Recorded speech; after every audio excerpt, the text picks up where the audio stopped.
El especialista responde.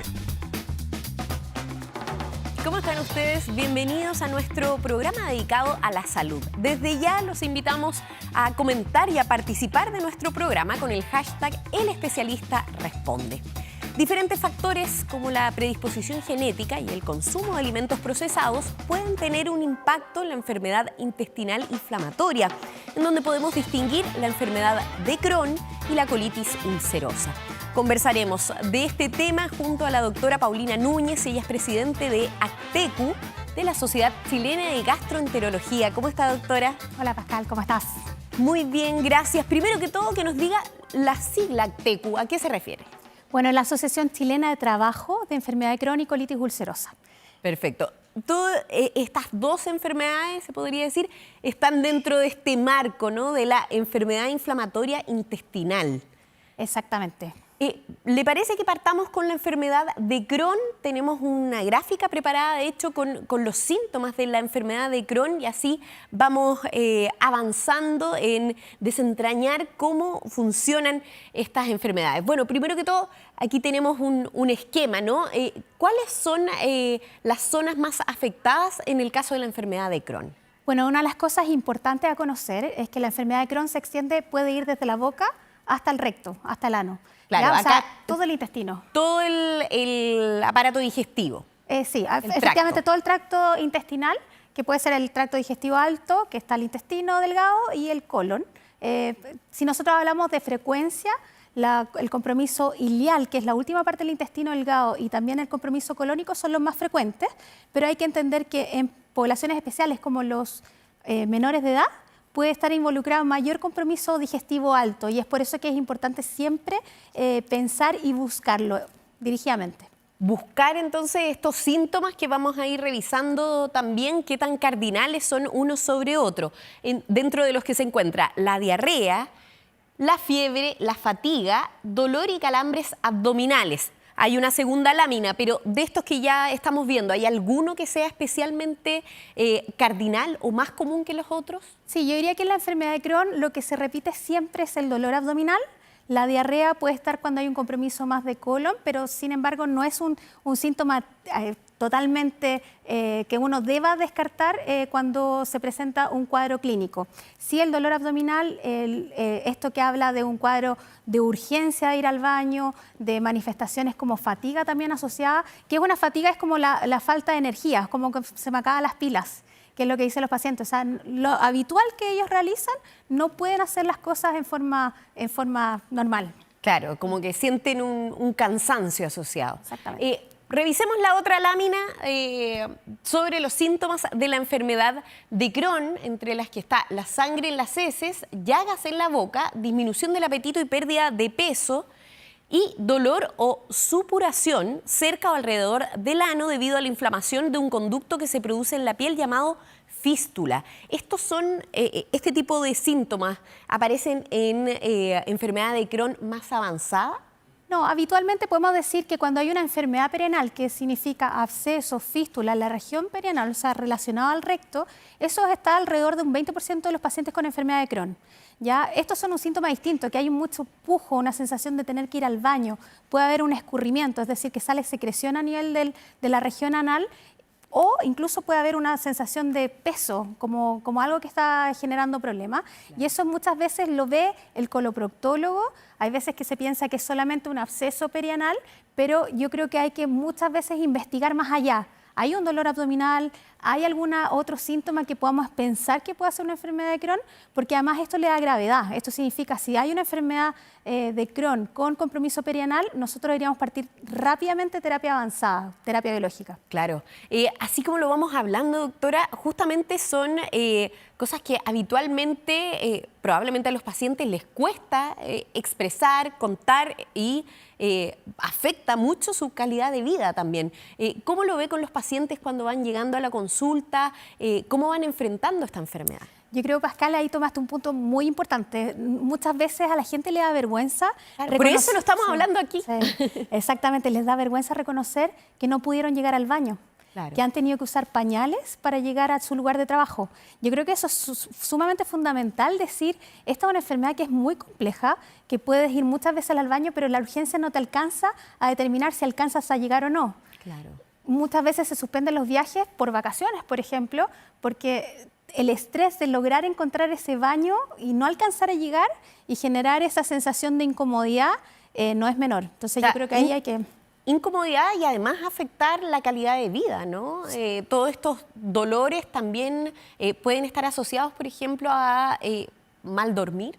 Exactamente, o sea, imagínate una persona que va al baño 10, 15 o 20 veces al día y en la noche tiene que estar continuamente yendo al baño. Eso, uno, no pueden dormir, no pueden descansar y además la sensación de que si voy al trabajo, por ejemplo, ¿y qué pasa si no alcanzo a llegar? Estoy en la mitad de una reunión y no alcanzo y tengo una incontinencia, o sea, pierdo. O sea, la vergüenza que genera eso claramente es una de las cosas que nosotros no podemos dejar de lado. Y muchas veces ellos espontáneamente no te van a decir qué han pasado con ese problema, porque es algo vergonzoso pensar que una persona de 20, 40 años le pasa esto, tú dices, esto claramente no es normal. Tocó un punto interesante, doctora, al decir a alguien de 20, 40 años. Justamente esta es una enfermedad que suele diagnosticarse antes de los 30 años. ¿Esto se debe a alguna razón?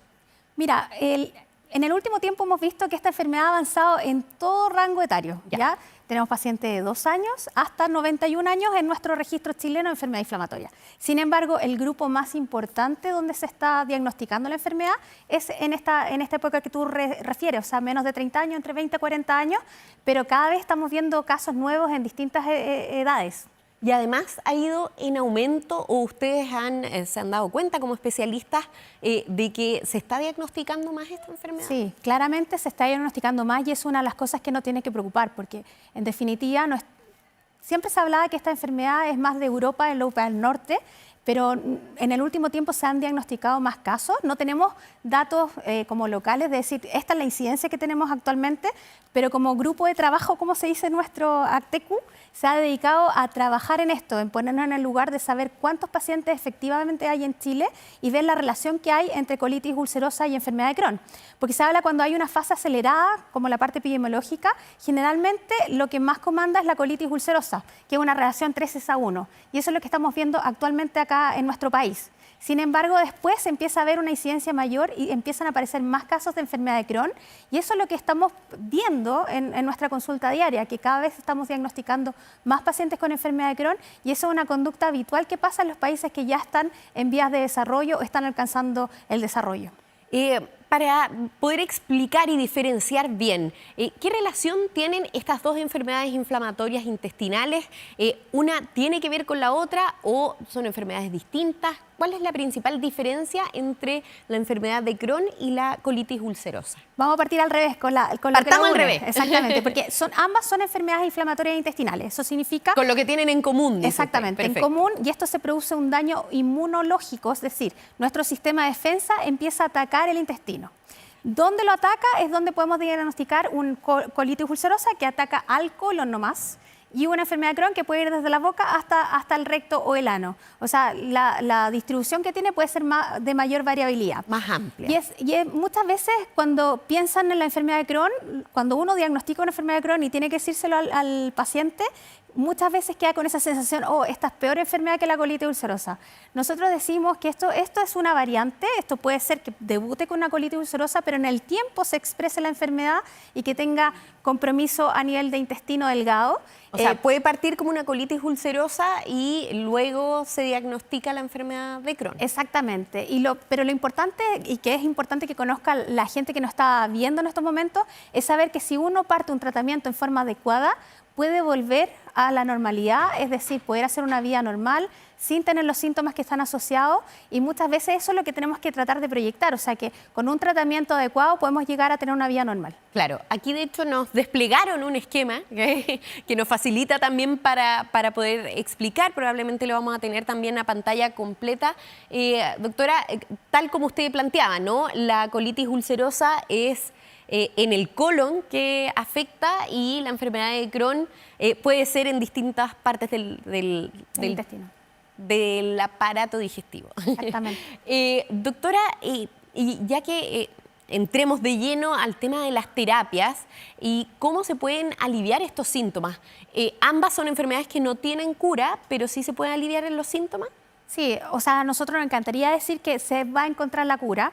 Para eso se está trabajando con distintos tipos de terapias asociadas como terapias biológicas, moléculas pequeñas, pero todavía lo que podemos decir es que con un buen tratamiento podemos controlar los síntomas y hacer una vida normal. Sin embargo, sin ese tratamiento vuelven a aparecer los síntomas. Y ahí es importante saber que no solamente está la parte de los síntomas digestivos, que hablamos de la fiebre, el dolor abdominal, el sangrado, sino que también aparecen otras especialidades que nos pueden ayudar, que son, por ejemplo, las lesiones en la piel.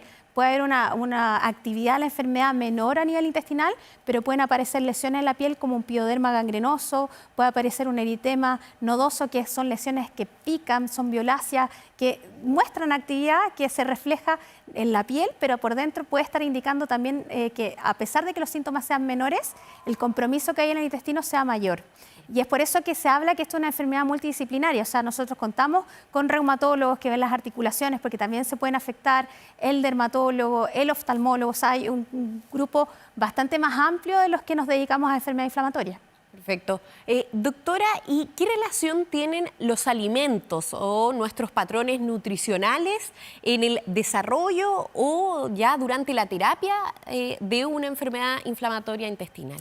O sea, yo creo que ahí tocas un punto fundamental. Más que para conocer, yo creo que en cuanto al diagnóstico, el consumo de comidas procesadas, ya se ha demostrado que más de 5 alimentos procesados en el día puede tener un mayor riesgo, pero esto está asociado a enfermedad de Crohn. Por eso se habla que esta enfermedad es como de países desarrollados, donde no comemos tan bien.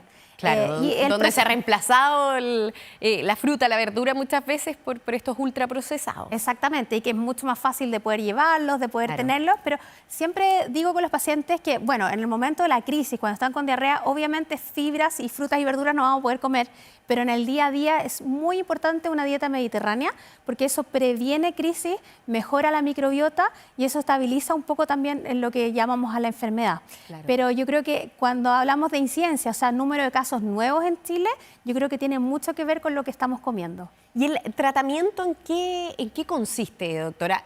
Tiene, por supuesto, una pata en lo nutricional, ¿no? Tiene un vínculo con una dieta, como usted plantea ahora, ¿no? Una dieta mediterránea. Pero ¿en qué también consiste el tratamiento? ¿Hay terapia farmacológica? Efectivamente, es un pilar fundamental la terapia médica. ¿Por qué? Porque esto es una actividad descontrolada del sistema inmune que está atacando el colon o el intestino delgado. Y eso, ¿cómo lo tenemos que frenar? Es bloquear esta actividad inflamatoria del sistema, de nuestro propio sistema de defensa que está atacando continuamente al colon. Y para eso necesitamos distintos grados, depende también de los factores de riesgo que tenga cada persona. Porque, por ejemplo, si se parte antes, a menor edad, que debuta hospitalizado, que tiene úlceras profundas en la colonoscopía, nosotros no vamos a partir con la escala habitual de terapia, sino que vamos a ir rápidamente pensando en terapias avanzadas y terapias biológicas que nos hacen frenar este sistema inmune descontrolado para poder controlar la enfermedad. ¿A qué se refiere con terapia biológica, doctora? Terapia biológica son terapias más avanzadas que van específicamente contra, por ejemplo, por decirlo, contra el capitán de la inflamación. Eso bloquea específicamente ese punto para que evite esta inflamación continua del colon. Y esas son terapias que son de alto costo, que tenemos una ley que nos avala y eso es fundamental decirlo. O sea, haber ingresado el 2017 y el 2019 con ambas enfermedades a la ley Ricarte-Soto dio una oportunidad única para los pacientes para el control de la enfermedad. Actualmente tenemos 3.700 pacientes que están en terapia biológica, ¿ya? Y que han avanzado. Sin embargo, hay, esta misma terapia tenemos un 10 a 20% de los pacientes que no responden y se va perdiendo la respuesta a lo largo de los años. Entonces, si estamos del 2017, han ido perdiendo la respuesta y eso ha llevado a que tengan más exacerbaciones, más consultas al servicio de urgencia y es por eso que también estamos tratando de avanzar en esto para tener otras familias de moléculas que actúan al nivel del sistema de defensa de distintas formas para poder bloquear este control o descontrol de nuestro sistema de defensa. O sea, ir incorporando nuevas terapias biológicas para el tratamiento de estas enfermedades. Exactamente, o sea, nosotros creemos que es fundamental avanzar en eso, porque si no, lo que estamos utilizando en estos momentos es tratar de optimizar lo que tenemos y eso significa un gasto adicional, significa un gasto que no estamos logrando con el control de la enfermedad, pero lamentablemente es lo que tenemos disponible. Perfecto. Seguiremos conversando junto a la doctora Paulina Núñez sobre enfermedad inflamatoria intestinal, pero antes vamos a ir a una pequeña pausa. Y antes de esa pausa, el doctor Sebastián Ugarte nos contó cómo la frecuencia cardíaca puede alertarnos sobre el inicio de un proceso inflamatorio y cómo un reloj inteligente puede ayudarnos. Mire. La colitis ulcerosa y la enfermedad de Crohn pueden afectar nuestro intestino y nuestra salud y tener episodios de dolor, de inflamación, de úlceras, sangrado o obstrucción que cursan en diferentes periodos de nuestra vida. Ahora la tecnología nos trae un nuevo aliado. Sabes que con un reloj inteligente como este Huawei Watch 5 tenemos la posibilidad de censar la temperatura de nuestra piel y también la frecuencia cardíaca, alertándonos precozmente cuando un proceso inflamatorio está recién comenzando. No solo eso, también puede detectar cómo es la calidad de nuestro sueño y su profundidad. También si tenemos situaciones de estrés, condiciones que pueden favorecer una reactivación de estas enfermedades. También tenemos una nueva herramienta tecnológica, un diagnóstico simplemente tocando con el dedo completo con la modalidad X-TAP. Estos son nuevos aliados tecnológicos para cuidar tu salud en la colitis ulcerosa y la enfermedad de Crohn. El especialista responde. ¿Se ha preguntado qué le permite observar los detalles? La mácula es la responsable de que usted pueda leer, enhebrar una aguja y distinguir las caras de las personas. Las enfermedades de la mácula pueden afectar a niños y adultos, pero podemos prevenir sus complicaciones con exámenes y tratamientos realizados a tiempo. Visite a su oftalmólogo y cuide su visión. Clínica Oftalmológica Mira, ver bien, vivir mejor.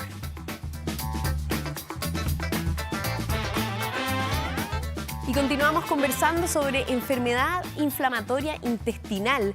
Doctora, ¿qué tanto tienen que ver, por ejemplo, el estrés o la ansiedad con este tipo de enfermedades? A ver, yo creo que acá hay que destacar, cuando hay un paciente con una enfermedad inflamatoria ya diagnosticada, el estrés puede gatillar una crisis o un brote de la enfermedad.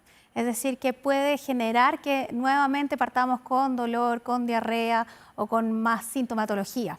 Sin embargo, también se habla que el estrés puede ser un gatillante emocional y que muchos de estos pacientes nosotros no nos damos cuenta de que realmente necesitan un apoyo psicológico y psiquiátrico también. Lo que yo he aprendido con la psiquiatra que trabaja con nosotros es que muchas veces existen dos tipos fundamentales de molestias. Uno que es la ansiedad, es que pensar lo que viene para futuro, qué pasa con mi enfermedad, voy a lograr controlarla, o cosas tan simples como voy a encontrar el baño cuando vaya al restaurante, que tengo que ir a una comida, por ejemplo, de trabajo. Claro, preocupaciones de la vida diaria y otras más a futuro. Exactamente. Y lo otro que también se llama la atención es la cantidad de depresión que pueden haber en estos pacientes. De decir, ¿por qué me pasó a mí?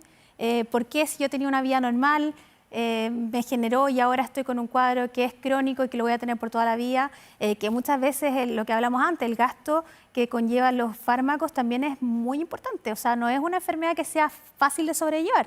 Claro. La cantidad de medicamentos que se tienen que utilizar y de alto costo no son menores. Enfermedad que no está contemplada en las garantías explícitas de salud. Exactamente. Lo único que está contemplado en las enfermedades inflamatorias cuando son pacientes ya complejos con patologías graves que ingresan a la ley Ricarte-Soto para terapias específicas como biológicos, que eso hablamos que entre un 20 a 30% de los pacientes con enfermedad inflamatoria lo van a tener. O sea, tampoco todo el grueso de pacientes con enfermedad de Crohn tienen esta alternativa. Exactamente. ¿Y cuánto es la prevalencia en Chile al menos? ¿O qué es lo que ustedes han ido analizando con los datos que se tienen? Porque hay que saber que también faltan muchos datos de muchas patologías. Sí, lamentablemente en Chile no contamos con datos que uno pueda decir esta es la prevalencia y la incidencia por 100.000 personas o habitantes. Pero sí se han hecho un ánimo de saber qué está pasando con nuestra población. Nosotros como médicos queremos tener un registro, el registro chileno prospectivo que se llama Chile EII, y que en definitiva saber cuántos pacientes están, cuál es la prevalencia que hay de la patología y cuántos van aumentando por número de casos. A la fecha, que ya llevamos casi 2 años de este registro, van ya 3.000 pacientes registrados. Y eso nos habla que un 62% de los pacientes son mujeres y también la prevalencia entre Crohn y colitis ulcerosa es colitis ulcerosa 3:1 en relación a enfermedad Crohn, que tiene mucho que ver con la parte epidemiológica que dijimos antes, que estamos en una fase recién acelerando la cantidad de pacientes con enfermedad inflamatoria. O sea, esto estamos en una base, pero esto viene y va a ir incrementándose año tras año.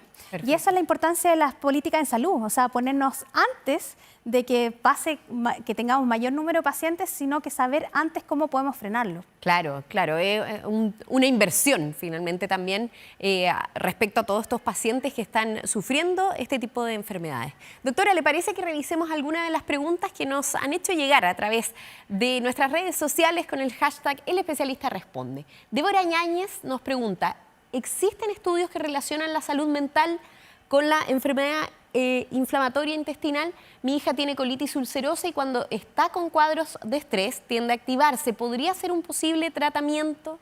Bueno, eso lo comentamos un poco. O sea, claro, la pregunta de Débora es efectivamente. O sea, claro, es atingente. Sí, cuando hay estrés se pueden activar, sobre todo, por ejemplo, en pacientes que son jóvenes, van a dar un examen, van a dar una prueba que les conlleva un futuro inmediato para saber, por ejemplo, dónde estudiar, la universidad.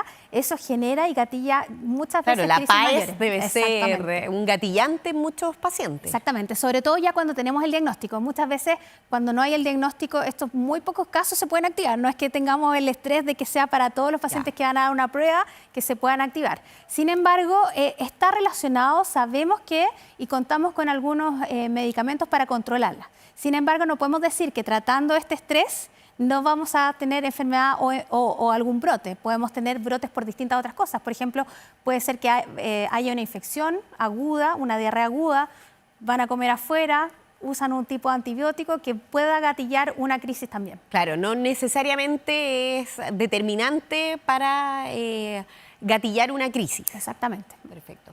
Revisemos otra de las preguntas que nos han hecho llegar a través de redes sociales. Laikillen, espero haberlo leído bien, pregunta, ¿saben si se incluirán medicamentos en la ley Ricarte-Soto? Bueno, eso es lo que estamos trabajando. Para eso llevamos 1 año de trabajo en reuniones con el Ministerio. Lamentablemente en el 6º decreto que ya salió, las innovaciones terapéuticas que iban a estar, las enfermedades inflamatorias no quedaron, porque lamentablemente el primer filtro de ese 6º decreto es que no estén en la ley Ricarte-Soto. Por lo tanto, lo que creemos nosotros que tenemos que avanzar es demostrando que incorporar nuevas terapias no termina siendo un costo mayor para el Estado. Significa que vamos a redistribuir lo que estamos utilizando, porque muchas veces cuando un medicamento no funciona, tratamos de optimizar la dosis el doble, hasta 4 veces, que es lo permitido, para poder lograr algún cambio, pero muchas veces si nosotros este paciente que ya no responde a esta terapia, lo pasamos a otro tipo de molécula, claramente va a responder, disminuimos las licencias que están tan en boga, disminuimos la posibilidad de lo que conocemos como presentismo, que es un término bastante interesante. Significa, yo voy al trabajo, pero no logro hacer lo que hacía antes.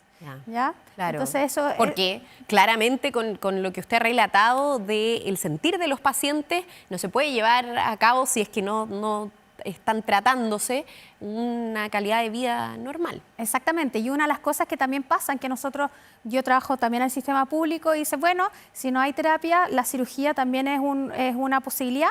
Efectivamente es una posibilidad, pero muchas veces se retrasa la reconstitución del tránsito intestinal y tener un paciente de 20 años, joven, con una ostomía que no puede hacer su vida normal, tampoco es justo. Entonces es ahí donde tenemos que avanzar, de demostrar y concientizar para todos, para demostrar que esta es una enfermedad que es bastante limitante y que es importante, no es solamente un cuadro de diarrea que dice, bueno, Cualquiera de nosotros puede tener un cuadro de diarrea un día, pero esto es una diarrea limitante, más de 20 veces al día, que te limita completamente la funcionalidad. Supongo que van a haber más instancias con el ministerio, ¿no? Esperemos que así sea. Sí. Revisemos otra de las preguntas que nos han hecho llegar ustedes a través de las redes. Bernica 9 nos pregunta, ¿qué efectividad tienen los tratamientos biológicos, de los que también hemos conversado en el programa, en la colitis ulcerosa? ¿Puede producir algún daño en otro órgano su utilización? Bueno, esta es una muy buena pregunta, en el sentido de que la terapia biológica ha demostrado seguridad. Ya podemos decir que esta terapia se utiliza desde 1997, o sea, ya casi estamos llegando a los 30 años de efectividad. Nosotros estamos atrás porque efectivamente nos cuesta llegar a las terapias que se están utilizando. Sin embargo, tenemos terapias de distintos tipos celulares. Por ejemplo, la que contamos acá en Chile se llama anti-TNF, que para decirlo en palabras simples es como el capitán de la inflamación, que si nosotros lo bloqueamos evitamos que se inflame los distintos tejidos. Sin embargo, hay cosas más específicas que van al DNA, otras que van a unas citoquinas en particular, que eso lamentablemente no está disponible para todos los chilenos. Claramente en el sistema privado tenemos posibilidades de algún otro tipo de terapia, pero igual se ve limitado por los costos. Claro, incluso en el sector privado, o sea, y por los costos probablemente el acceso no es muy equitativo. Exactamente, pero sí hay que saber que estas terapias han mostrado seguridad. ¿Ya? ¿Y que no debieran afectar otros órganos? Habitualmente para ponerlo en posa de seguridad, tenemos 80% de los pacientes que responden, pero van perdiendo su efectividad en el tiempo. Pero nosotros, para incluirlos, por ejemplo, en la ley Ricarte-Soto, tenemos que hacer checklist de cosas importantes que tienen que ver con seguridad. Un paciente, como vamos a bajar el sistema de defensa, también está más predispuesto a tener algún tipo de infecciones. ¿Ya? Pero estas infecciones habitualmente son un resfrío común, una rinofaringitis, cosas bastante leves, y que nosotros después del COVID aprendimos que si una persona cercana a nosotros está enfermo, mascarilla o tratar de evitarlo. Entonces, esas son las mismas recomendaciones que tenemos. Sin embargo, por ejemplo, en tuberculosis, hay una tuberculosis que nosotros estamos bien expuestos como país. Lamentablemente, esto de erradicar la tuberculosis se ha ido alejando. Claro. Pero como nuestro sistema de defensa es tan bueno, nosotros podemos haber tenido contacto con la tuberculosis, pero nuestro sistema de defensa lo durmió. Si nosotros ponemos en este tipo de tratamiento, este sistema de defensa baja y deja expuesto a esta tuberculosis que puede hacer efecto. Es por eso que todo paciente que ingresa a la terapia biológica se le pide una radiografía de tórax y se le pide estudio de tuberculosis latente, que se llama, que es decir, que está como durmiendo y que tratamos de evitarla. Y es muy importante saber que todos los años, cuando están en terapia biológica, nosotros debemos buscarlo para evitar que esta probable tuberculosis se active. Perfecto. Entonces, yo creo que son las recomendaciones iniciales. Como enfermedad inflamatoria, el riesgo de cáncer de piel tipo no melanoma, o sea, el no de riesgo, es per se por la enfermedad es más alto. Sin embargo, hay algunos medicamentos como los inmunomoduladores, que son la atropina habitualmente, tiene un riesgo mayor y nosotros indicamos que todo paciente con enfermedad inflamatoria tiene que tener un control anual por el dermatólogo. Perfecto. Si nosotros asociamos terapia, ese riesgo puede aumentar, pero obviamente el estar en contacto con el especialista evita que hayan estas complicaciones. Claro, están siendo monitoreados y asesorados en todo momento. Alcanzamos a la última pregunta de redes, apareció, así que alcanzamos, doctora. Mi vida con, mira, muy determinante el nombre, ¿no? Mi vida con enfermedad inflamatoria intestinal, EII. Somos más de 30.000 personas con EII en Chile. ¿Qué se requeriría para que se pudiera incorporar al GES? Bueno, la doctora también quiere que se incorpore. También que me gustaría. Sí, efectivamente, mira, los datos, no tenemos los datos poblacionales. Yo creo que podríamos decir que somos menos los pacientes con enfermedad inflamatoria, porque se habla que al 2030 el 1% de la población debería tener. Por lo tanto, entre 18.000 y 20.000 pacientes debiesen haber con enfermedad inflamatoria. Claro. Sí, es una realidad y una necesidad de que esto ingrese al GES, por lo mismo que hablamos antes. El costo de los medicamentos es muy alto, el costo tanto de consultas médicas, de atenciones en el servicio de urgencias, es un gasto mayor para la familia. Yo creo que están todas las alternativas de nuestra parte de que pueda entrar una garantía explícita en salud. Sin embargo, sabemos que es más complejo porque hay otras patologías que tienen un mayor número de pacientes que también lo requieren. Pero obviamente siempre vamos a estar dispuestos a poder conversar con el Ministerio y poder integrar, porque esto es una patología transversal, es decir, entre niños y adultos mayores están afectándose. Tal cual. Doctora Paulina Núñez, presidenta de ACTECU, de la Sociedad Chilena de Gastroenterología, muchísimas gracias por acompañarnos durante esta tarde en El Especialista Responde. A usted también la quiero invitar a revisar nuestro sitio 24horas.cl para más información al respecto y para repetirse este programa y también ver otras patologías. Doctora, muchísimas gracias. Gracias, muchas gracias. Y a ustedes, muchas gracias por acompañarnos también en nuestro programa. Que tengan un excelente día y sigan en compañía de Canal 24 Horas. Chao.